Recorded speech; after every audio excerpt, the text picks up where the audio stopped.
Amsterdam 1970, and the clogs are off at the Eurovision Song Contest. Trackside, the Smart Money is tipping it to be a two-horse race between top Welsh filly Mary Hopkin Knock, knock, who's there? and Spanish superstar Julio Iglesias. But the Irish were coming. An adorable schoolgirl from Derry was about to make the bookmakers weep. The phenomenon that is Dana was born. Remind me of you. I was 18 and just about to do my A-levels. I went to Amsterdam with my school books in my suitcase. Budding trees, autumn leaves. And Ireland has won. Our own Dana has won the Eurovision Song Contest. I could not believe that I'd won. On Dana's return to Ireland, they hardly let her get to duty-free before demanding more of that winning song. You hear about overnight success stories, and I was living it. Throughout the strife-torn 70s, Dana was the colleen next door to a nation of TV viewers. Hello. Hello. Like Ireland's other great export, Dana was good for you. I'm gonna be a country girl again. Woo, woo! Look at me, got a load of... I was on the television more than, well, they don't have it now, but the dot. We used to turn the television off and the little dot was always there. I was just on television all the time.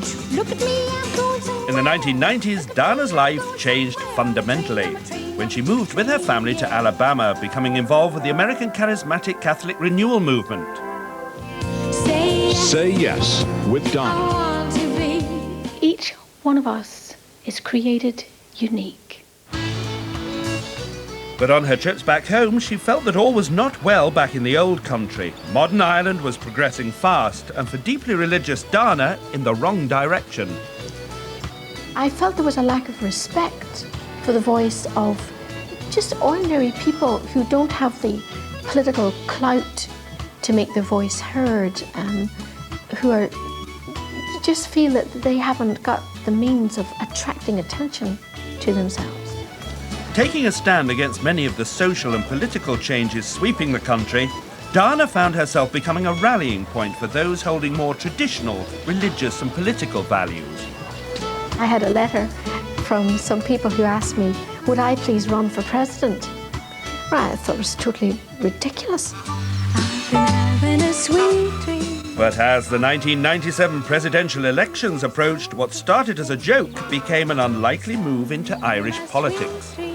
Well, if a B-movie actor could become president of the US of A, why not a Eurovision winner for Ireland? It didn't quite pan out, though Dana polled a surprisingly respectable 15% of the vote. And with her husband as her political manager, 2 years later, she did win an election. She's now an independent MEP based in Galway. Paddy McNicholas, Hi. Secretary of the Galway District Branch, CWU. Nice. For me, politics centres on care of the people. I am elected here for 5 years, and I will work my socks off. It's our government that got the money. How Now people react to me has gradually changed through the year. They've always known me as a singer for 30 years. And I've grown up in their living rooms, basically. And it does help, because you're not just another phase. It's a musical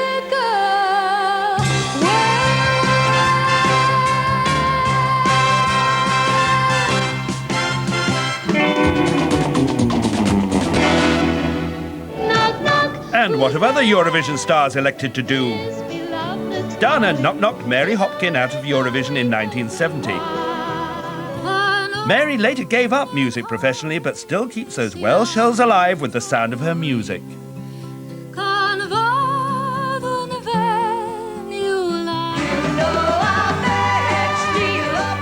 And the New Seekers begged, stole and borrowed their way to Eurovision in 1972, so is guitarist Paul Layton still getting the breaks? Hi, yes, the New Seekers are still going, but these days I'm working as the purchasing manager for the Stencil Store Group.